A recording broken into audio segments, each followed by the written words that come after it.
Nah pada suatu hari, ini langsung aja jadi poin, dan nggak panjang-panjang. Ada 100 ahli fikih, 100 ahli fikih dari ulama-ulama Baghdad. Ya karena memang tadi ya, antara ulama ahli zahir, ahli syariat, ahli fikih, dengan ulama ahli hakikat itu katakanlah kurang sinkron ya. Ya karena tadi masalahnya ulama syariat tidak mau tunduk kepada ulama hakikat, sehingga apa? Yang ada ya komplain, yang ada pengen musuhan. Nah sehingga karena mereka itu merasa dirinya benar, akhirnya mereka mengumpulkan nih masa 100 kiai, 100 ulama, dan masing-masing dari ulama itu mempersiapkan permasalahan yang akan ditanyakan kepada Syekh Abdul Qadir dalam permasalahan apapun itu, mau fikih kayak, mau hadis, mau tafsir, mau ini segala macamnya. Dan kisah ini real, ada disebutkan di dalam kitab Qalaidul Jawahir karya Imam At-Tadifi dan juga Imam Al-Yafi dalam Khulasatul Mafakhir, dan juga disebutkan oleh Syekh Ibnu Hajar rahimahullah Al-Asqalani dalam kitabnya Ghibtatun Nawadir, dan masih banyak lagi disebutkan. Dan Syekh Abdul Wahab Asy-Syarani juga menyebutkannya dalam Tabaqatul Kubra. Kisah ini banyak dikutip oleh ulama.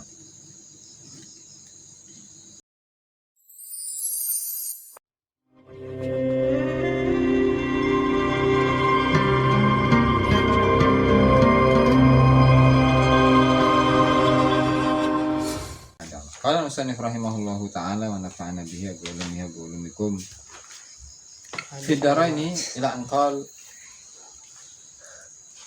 wa hukiya annahu ijtama'a wa hukiya annahu lamma ishtahara amruhu fil afaq ijtama'a lahu mi'ati faqihin min ulama'i Baghdad ay min adkiya'i Baghdad wa akabiriha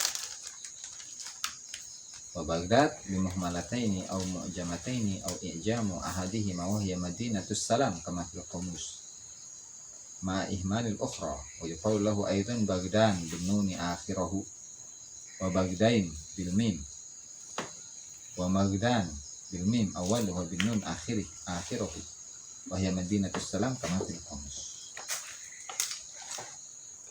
Bahwa kialan dan cerita akan anhu saking Syekh Abdul Qadir annahu teman setuhune Syekh Abdul Qadir.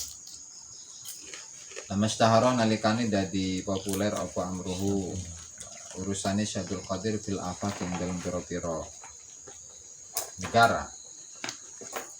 Ijtama'a iku dadi kumpul lahu kedua siapa?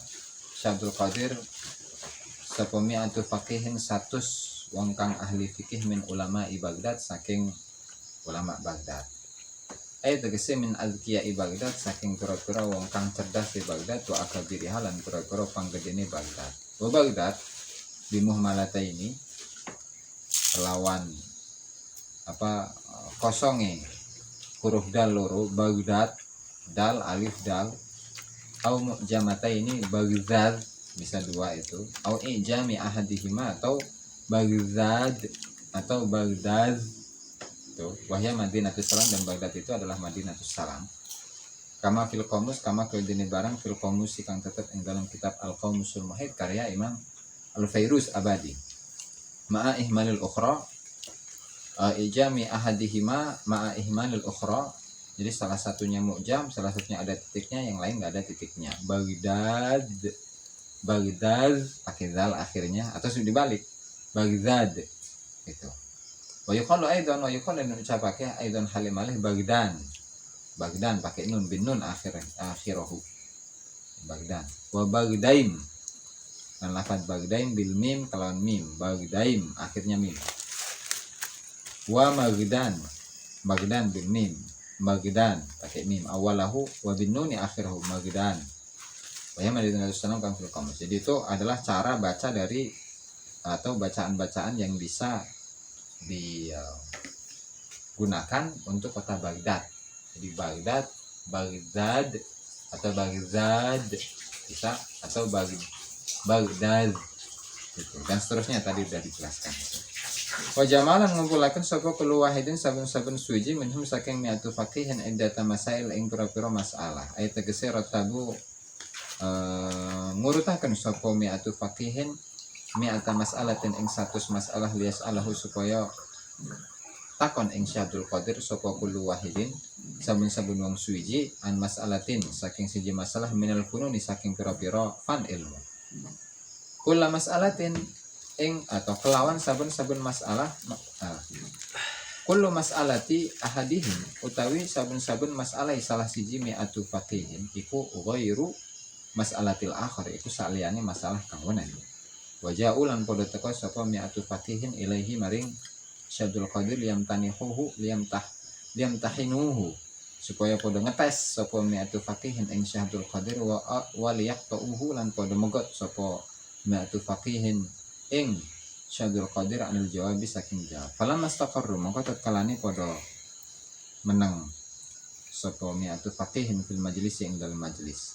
Atraqa gini nih, apa nih?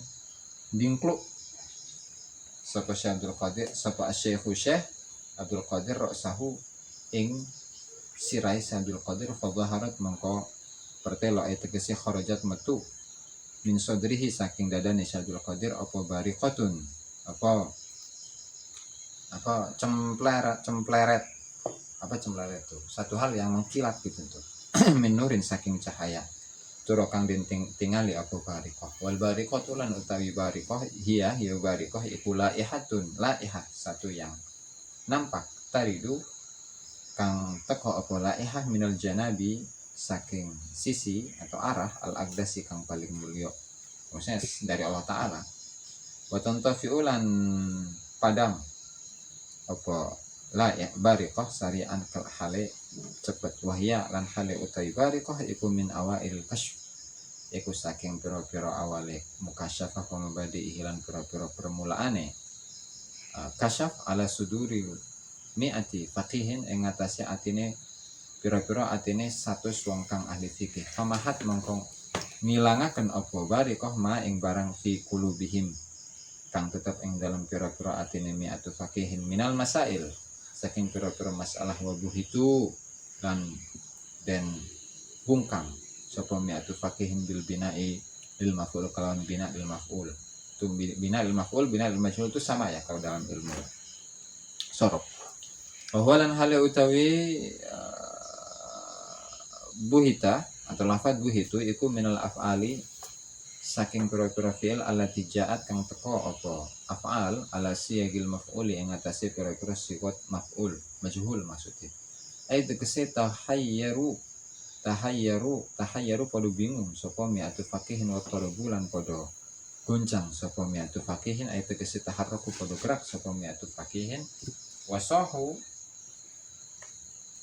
lan padha bengok teriak sapa mi'atu faqihin sayhatan kelawan teriakan wahidatan kang siji wa mazzakulan padha nyobek ai tegese syaku padha nyobek sapa mi'atu faqihin siabahum ing kelambine mi'atu faqihin wa kasyafulan padha nyingkap buka sapa mi'atu faqihin rusahum ing pira-pira sirahe mi'atu faqihin Masaida mongko nuli-nuli munggah sapa Syekh Abdul Qadir Sayyidi Abdul Qadir alal kursi ing atase kursi wa wada'u lan padha nyelehken sapa mi'atu faqihin ru'usahum ing pira-pira sirahe mi'atu faqihin ala rijlaihi ing atase sikil lorone Syekh wadud jalan geger apa al majlis wartajat lan goncang apa Baghdad Waja'ala mongko ngawiti sapa Syekh Abdul Qadir iku ya dumu iku apa ya kayak memeluk gitu tuh ngerangkul. Nah, kalau domaya dumuman itu bisa berarti menggabungkan tapi disesuaikan kan dengan redaksi ya dumu ngerangkul itu tulis poho orang kita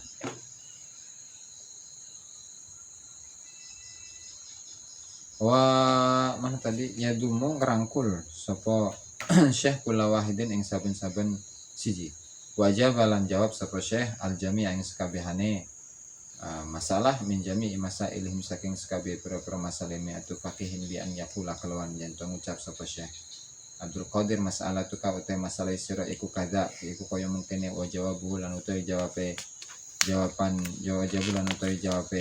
masalah tu ka iku kada mungkin hatta atas sehingga nekani sapa Syekh ala akhirihim ing atase akhire mi'atu faqihin fa tarufu mongko padha ngaku sapa mi'atu faqihin bi fadlihi kalawan keutamaan Syekh Abdul Qadir wa khadu ulan podo tunduk sapa mi'atu faqihin min dzalikal waqti lahu kedua Syekh Abdul Qadir min dzalikal waqti saking mengkono-mengkono waktu wa qalu ulan podo ngucap sapa mi'atu faqihin faqatna kelangan sapa kita jami ama ing sekabehe barang na'rifuhu kang ngeruh sapa kita minal ilmi saking ilmu kanahu kedene ilmu iku sulikha iku den cabut minas saking kita pelama mengkotot kalani domana rangkul sapa syekh ing kita ala sodrihi ing atase dadane syekh roja'a mengko bali likulli wahidin minna kedua saben-saben wong siji minas saking kita ma apa barang nuzi akan ing cabut apa ma minhu saking kullu wahid wa zakara lan nyebutaken sapa syekh lana kedua kita ajwibatan ing pira-pira jawaban lana arifu kang orang ngerti sapa kita ing ajwibah. Oke, panjang ya. Kita bisa diringkas. Jadi ini merupakan kisah dari Syekh Abdul Qadir Al-Jilani rahimahullah ketika beliau itu sudah berada di Baghdad. Tidak hanya beliau ketika waktu itu beliau sudah tidak lagi nyantri lagi, tapi sudah jadi kiai di bahasa kita ya. Karena beliau mesantren atau menuntut ilmu lah selama 35 tahun. Di situ beliau yang menuntut ilmu ya riyadhah, ya khalwah, ya uzlah dan seterusnya sampai beliau jadi majdub, jadi majnun, ya bahasa kemarin teh ya, bahasa kamari. Jadi majnun, jadi mayit gitu. Jadi abukam jadi orang bisu, yang bahkan jadi orang mati gitu kan. Nah, setelah itu gurunya yaitu Syekh Abu Sa'ad Al-Mukharrimi, beliau itu memiliki madrasah, salah satu madrasah, dan madrasah di waktu itu ya tidak hanya madrasah seperti sekarang. Kalau bahasa sekarang ya pesantren gitulah. Dan di sana diajarkan banyak ilmu, itu kan mulai dari ilmu fikih, ilmu alat, ilmu lughah, ilmu usul fikih, ilmu hadis, ilmu usulul hadis atau mustalah hadis, ilmu ulumul Quran atau ilmu tafsir, ilmu apa lagi? Fikih muqaran, ilmu sirah, ilmu balaghah dan seterusnya lah, banyak ilmu-ilmunya itu. Nah kebetulan dan memang guru beliau itu Syekh Abu Sa'ad Al-Mukharrimi itu memberikan atau mewasiatkan madrasahnya setelah Syekh Abu Sa'ad Al-Mukharrimi itu meninggal kepada Syekh Abdul Qadir Jailani. Nah setelah itu jadi semakin berkembang setelah peninggalan Syekh Abu Sa'ad Al-Mukharrimi, yaitu gurunya Syekh Abdul Qadir itu meninggal yang dipegang oleh Syekh Abdul Qadir. Dan ternyata madrasah itu berkembangnya luar biasa. Jadi tempatnya itu di kota Baghdad dan di kampung yang namanya Babul Aziz. Babul Aziz. Nyawa itu artinya naon itu. Tadi ditelusuri lagi itu. Yang intinya setelah beliau itu Syekh Abdul Qadir Jailani mengurusi madrasah tadi itu ya, madrasah Babul Aziz itu. Nah itu semakin lama semakin besar karena murid-muridnya semakin banyak, kemudian santri-santrinya semakin banyak, sehingga madrasah itu nggak muat untuk menampung semua jamaah itu ya. Nah sehingga banyak dari murid-murid beliau dari kalangan orang kaya yang mewakafkan hartanya untuk memperluas madrasah yang disusun, yang diurus oleh Syekh Abdul Qadir Al-Jilani. Nah pada suatu hari, ini langsung aja jadi poin dan nggak panjang-panjang. Ada 100 ahli fikih, 100 ahli fikih dari ulama-ulama Baghdad. Ya karena memang tadi ya antara antara ulama ahli zahir, ahli syariat, ahli fikih dengan ulama ahli hakikat itu katakanlah kurang sinkron ya. Ya karena tadi masalahnya ulama syariat tidak mau tunduk kepada ulama hakikat, sehingga apa? Yang ada ya komplain. Yang ada pengen musuhan. Nah, sehingga karena mereka itu merasa dirinya benar, akhirnya mereka mengumpulkan nih masa 100 kiai, 100 ulama, dan masing-masing dari ulama itu mempersiapkan permasalahan yang akan ditanyakan kepada Syekh Abdul Qadir dalam permasalahan apapun itu, mau fikih kayak, mau hadis, mau tafsir, mau ini segala macam ya. Dan kisah ini real, ada disebutkan di dalam kitab Qalaidul Jawahir karya Imam At-Tadifi dan juga Imam Al-Yafi dalam Khulasatul Mafakhir, dan juga disebutkan oleh Syekh Ibnu Hajar rahimahullah Al-Asqalani dalam kitabnya Ghibtatun Nawadir, dan masih banyak lagi disebutkan. Dan Syekh Abdul Wahab Asy-Syarani juga menyebutkannya dalam Tabaqatul Kubra. Kisah ini banyak dikutip oleh ulama. Jadi setelah mereka sepakat untuk mau bertemu dengan Syekh Abdul Qadir, ngetes nih seberapa hebat sih Syekh Abdul Qadir yang katanya terkenal ini, walinya, ininya dan seterusnya. Ketika mereka datang dan mereka mendatangi sowan ke Syekh Abdul Qadir, datang ke majelis, sudah duduk, dan tiba-tiba ada cahaya yang masuk ke dalam masing-masing dari 100 orang ini. Tiba-tiba mereka itu kayak jadi orang yang ini nih, bengong dia. Nah, bengong, ngelamun, karena mereka kehilangan pengetahuan yang ada di dalam dirinya. Tapi karena Syekh Abdul Qadir ini termasuk orang yang beliau ini orang yang pemaaf, ya sabar, kemudian memang welas asih, ya kasihan kepada siapapun. Ya akhirnya beliau itu merangkul pada masing-masing satu persatu dari 100 ulama. Oke. Nah, setelah itu, satu-satu. Setelah dirangkul diomongin, kamu tadi mau ngomong permasalahan ini ya, gini. Tahu nggak jawabannya itu gini. Sampai selesai 100 orang. Itu kan. Kok bisa seperti itu? Itu iyalah. Itu namanya ilmu mukasyafah. Ilmu yang Allah Subhanahu wa taala berikan kepada para kekasihnya, dan ilmu ini tidak dicapai dengan menghafal, tidak bisa dikuasai dengan membaca, karena ini soal ilmu rasa. Ya seperti yang pernah kita baca itu di tafsir Jailani ya, ketika Allah Subhanahu wa taala mempertemukan antara Nabi Khidir dengan Nabi Musa alaihissalam, Allah taala menurunkan wa 'allamnahu min ladunna ilman, dan kami telah memberikan pelajaran kepada Nabi Khidir alaihissalam dengan sebuah ilmu yang ilmu ini tidak diperuntukkan untuk Nabi Musa, dan ternyata Nabi Musa pun tidak sabar untuk katakanlah menjadi muridnya Nabi Khidir alaihissalam. Nah, sehingga apa sih ilmu mukasyafah itu? Ya kan? Seberapa pentingkah? Jadi yang namanya mukasyafah kan menyingkap suatu hal yang tersembunyi. Ya, ibaratnya kalau tadi dari mana Syekh Abdul Qadir tahu bahwa 100 orang ini mau ngetes Syekh Abdul Qadir, bahkan tujuannya untuk merendahkan Syekh Abdul Qadir. Dari mana beliau tahu? Ya tadi karena beliau adalah orang yang sangat dekat kepada Allah Subhanahu wa taala. Makanya hal-hal yang seperti itu ya mudah oleh Allah Ta'ala untuk memberitahukan kepada Syekh Abdul Qadir. Lebih-lebih pada pembahasan sebelumnya, sesuai keterangan yang dijelaskan oleh Syekh Ibnu Ajibah, bahwa ada sisi kesamaan antara walinya Allah Subhanahu wa Ta'ala dengan para nabi. Ada 3 kesamaan, ada wahyu ilham, wahyu manam, wahyu i'lam, kemudian wahyu ahkam. Wahyu ilham, wahyu i'lam, kemudian wahyu manam, itu baik para nabi, para rasul, dan para aulia itu sama-sama memiliki 3 wahyu ini. Ini menurut kitab Iqadul Himam. Kalau nggak percaya buka lagi tuh di situ, atau buka lagi tuh pengajian kita tuh, pengajian hikam kurang lebih 3 atau 4 pertemuan sebelumnya sudah kita bahas itu. Jadi ada sisi kesamaan, sehingga beliau dimukasyafahkan oleh Allah Subhanahu wa taala. Apa yang diinginkan oleh 100 ahli fikih ini disingkapkan kepada beliau, dan tidak hanya disingkapkan tetapi sekaligus dijawab oleh Syekh Abdul Qadir Al-Jailani dengan jawaban-jawaban yang ma yubhirul uqul.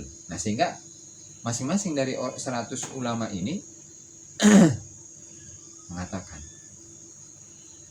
wa dzakara lana ajwibatan la na'rifuha, jawaban yang seharusnya sudah kami persiapkan ya, itu meleset. Tapi Syekh Abdul Qadir memberikan jawaban yang lebih luar biasa yang kami bahkan tidak mengetahui jawaban itu. Kok bisa Syekh Abdul Qadir itu bisa mendatangkan jawaban yang seperti itu? Nah, kalau bukan pertolongan dari Allah Ta'ala, apalagi? Gitu. Nah, di sini akan saya bacakan ya dari kitab Futuhul Ghaib. Nah, ini kitabnya Syekh Abdul Qadir Al-Jilani.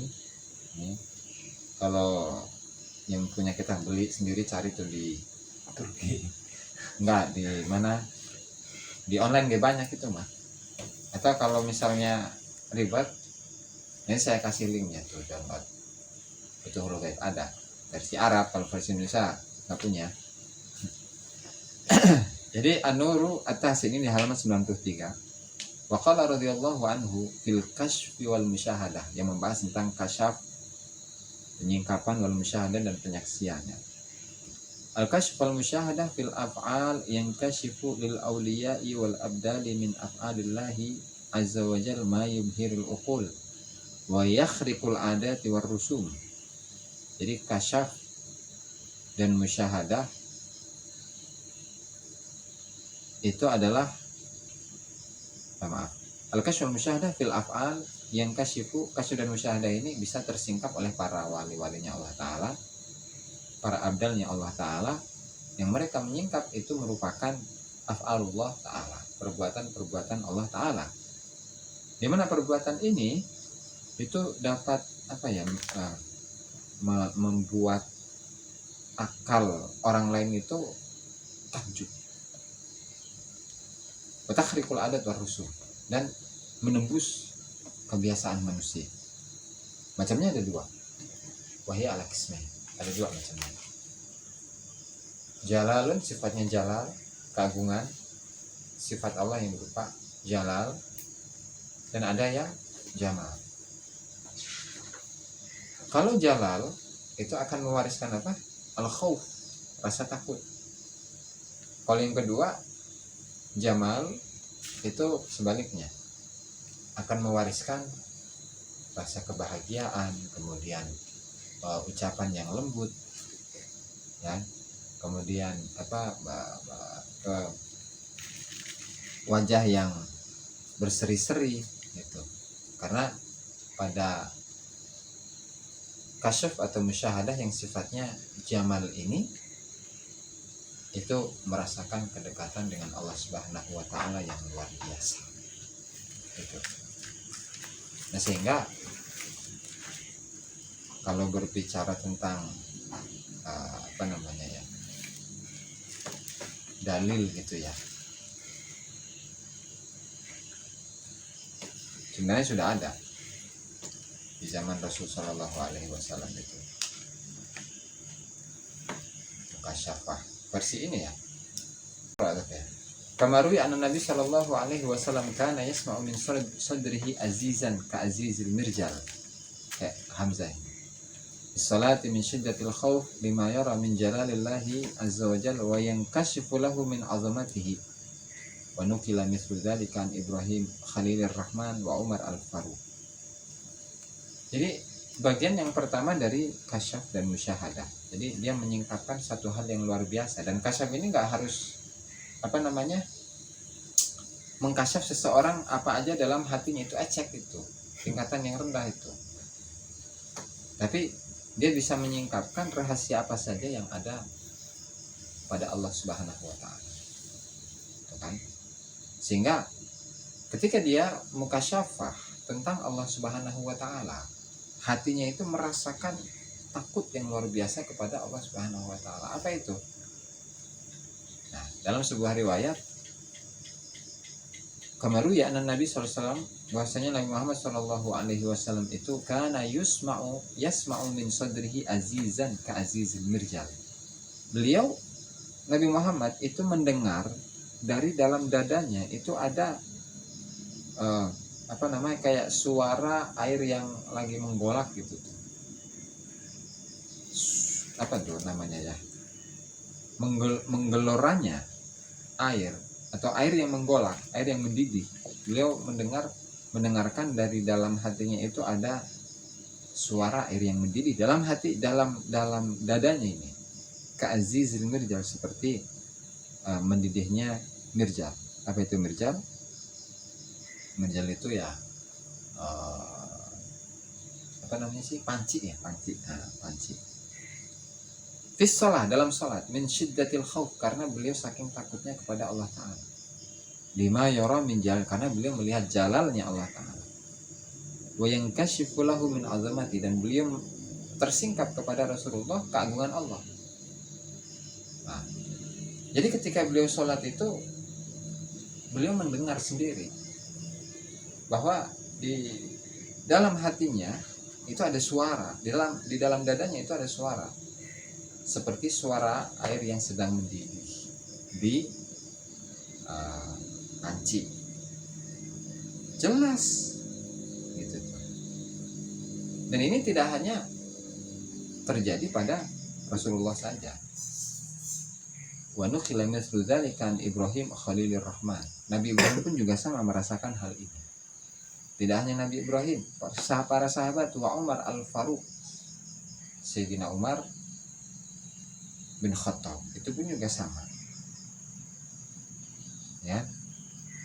Kalau riwayatnya Sayyidina Umar itu ada di dalam kitab Ad-Durrul Mansur karya Imam Suyuti, juz 4, jilid 4, halaman 573. Nah, an Abdullah bin Shaddad qala sami'tu nasyija Umar bin Khattab wa inni la fi akhir suhuf fi salati subhi wa huwa yaqra innama ashku bathi wa khuzni ila Allah. Jadi ketika Sayyidina Umar itu salat subuh membaca ayat ini, innama ashku bathi wa khuzni ila Allah, saya hanya mengadu kesedihanku, ya, ratapanku hanya kepada Allah. Nah, di dalam hatinya itu, di dalam diri Sayyidina Umar itu mengeluarkan, dadanya Sayyidina Umar mengeluarkan suara. Nah, Abdullah bin Shaddad itu berada di akhir shaf, kedengaran itu. Nah, ini penyingkapan Allah Subhanahu wa Ta'ala kepada para hamba-hambanya. Para hambanya, para kekasih Allah Subhanahu wa Ta'ala bisa disingkapkan oleh Allah Ta'ala yang berupa tadi rahasia-rahasia Allah Ta'ala, yang disingkapkan oleh Allah Ta'ala tentang hambanya sendiri, tentang manusia itu sendiri. Lebih gampang lah yang terlihat ini namanya manusia kan. Nah, sehingga hal inilah yang patut ketahui, patut diwaspadai, bahwasanya Allah Subhanahu wa Ta'ala itu mulai dari terciptanya Nabi Adam alaihissalam sampai hari kiamat itu memiliki kekasih-kekasihnya. Hati-hati, ya kan? Karena bahaya. Ya, karena kalau kita bicara syariat, ya kan, puasa, sholat, segala macam, caranya gampang itu mah, perbuatan zahir. Sementara perbuatan batin siapa yang tahu? Itu kan, orang yang mungkin menurut kita adalah orang yang rendah, mungkin menurut kita adalah orang yang rendah, ternyata di sisi Allah Subhanahu wa Ta'ala adalah orang yang mulia. Siapa tahu? Itu kan? Makanya dari sini kita tidak boleh suudzon, justru kita itu tawadhu, memuliakan orang lain, karena bisa jadi orang lain itu lebih mulia daripada kita. Dan jangan kita ini merasa bahwa diri kita paling benar. Syekh Abdul Wahab Asy'arani rahimahullah ta'ala, yang segitu ulama, yang segitu wali, yang segitu mukasyafah, yang segitu khawariqul adat, itu mengaku bahwa dirinya adalah orang yang bodoh. Tidak hanya orang bodoh, beliau mengaku bahwa dirinya ini adalah orang yang sehina-hinanya makhluk. Adalah segitu berilmunya, segitu dekatnya dengan Allah Ta'ala. Dengan itu beliau loh. Apalagi kita yang ilmunya nggak punya, kan, udah merasa paling benar, nggak tahu tuh Allah Ta'ala akan berbuat apa ke kita kalau kita kayak gitu aja. Tuh ya, oke lah. Wa hadara yawman majlisahu Asy-Syaikh Abdul Faraj Ibnu Jauzi, wallahu ta'ala a'lam bissawab. Ya, sebelum tutup mungkin ada pertanyaan nih dari teman-teman. Bang Sejota, nyimak dan hentut ya mana.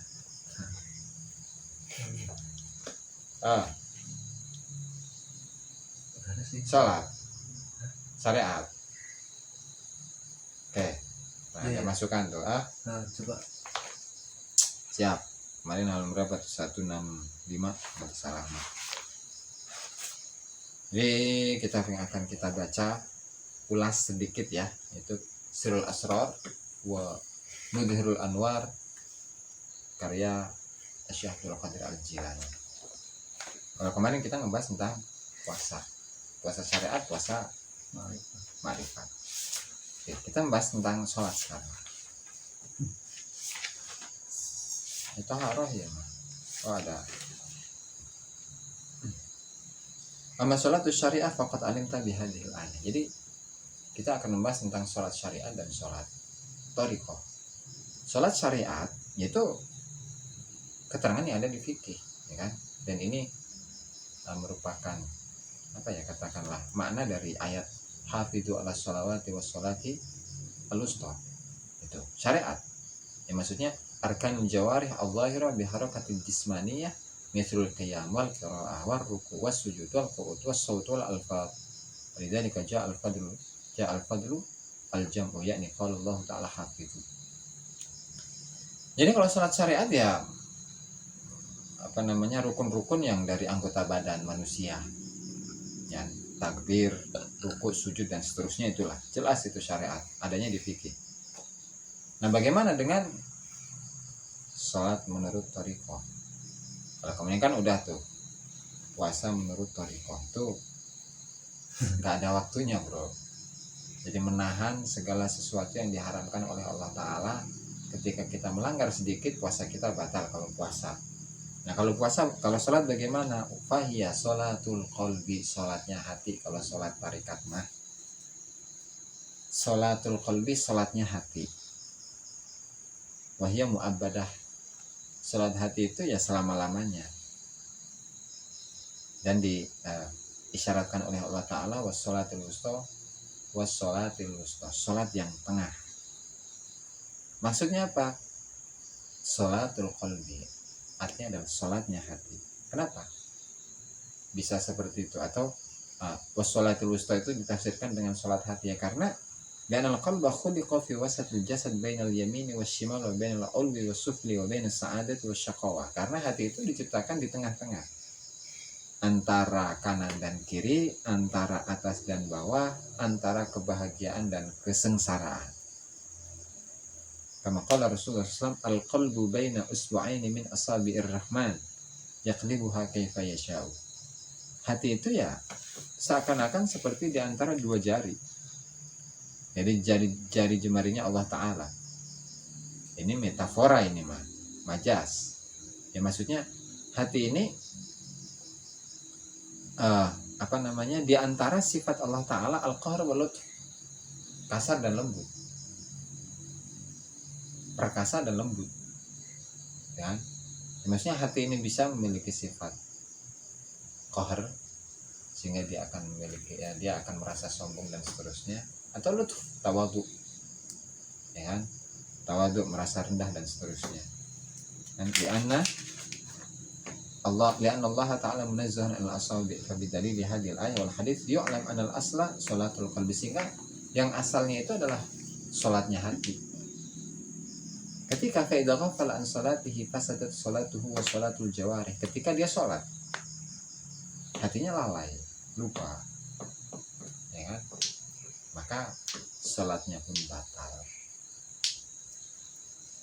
Nah, kama qala Rasulullah SAW, la sholata illa bi huduril qalbi, dalam sebuah hadis. Li'anal musalli yunaji rabbahu, karena orang yang sholat itu dia bermunajat, katakanlah bahasa kita itu apa, curhat lah ke Allah Ta'ala. Mahalul munajah al-qalb, tempatnya munajat kepada Allah ya hati, bukan gerakan, ayo rukuk sujud, ayo takbir segala macam. Nah ketika hatinya itu lalai, lupa kepada Allah, ya batalat sholatuhu wa naqadat sholatul jawarih, sehingga efeknya sholat anggota badannya ya batal juga. Dan al-qalba aslun wal baqi tabi' lahu. Nah, Sehingga bisa disimpulkan bahwasanya sholat thariqah itu ya berat. Karena sholat thariqah yang sholat adalah hatinya. Ketika hati itu sedikit saja lalai dari Allah Ta'ala, udah sholat hati batal, sholat jawareh batal. Rugi. Rugi. Kan kalau sholat syariat, Allahu Akbar, tiba-tiba dia ngobrol sama temennya, batal kan? Nah kalau sholat thariqah, buru-buru ngomong kayak gitu, lalai saja, lupa saja dari Allah Ta'ala, sudah batal. Oleh karenanya para ahli sufi, mereka membiasakan diri atau melatih para murid-muridnya untuk selalu berzikir kepada Allah Ta'ala. Supaya apa? Supaya hatinya selalu mengingat Allah dalam keadaan apapun, dalam keadaan senang, dalam keadaan bahagia, dalam keadaan tidur, duduk, ya, bahkan dalam keadaan apapun lah, semuanya. Tuh. Supaya apa tadi? Supaya hatinya hidup, supaya hatinya bisa berzikir dengan sendirinya. Tidak hanya berzikir, tapi supaya hatinya selalu ingat dengan Allah Subhanahu wa Ta'ala, tidak sedikit pun lupa kepada Allah Subhanahu wa Ta'ala. Nah itu sholat hakikat, sholat syariah dengan sholat thariqah. Wallahu ta'ala a'lam bishawab. Subscribe, like, dan komen di bawah ini. Nah jika teman-teman ada unek-unek, ada pertanyaan dan lain sebagainya, silahkan tinggalkan pesan di kolom komentar di bawah ini. Terima kasih sebelumnya. Assalamualaikum warahmatullahi wabarakatuh.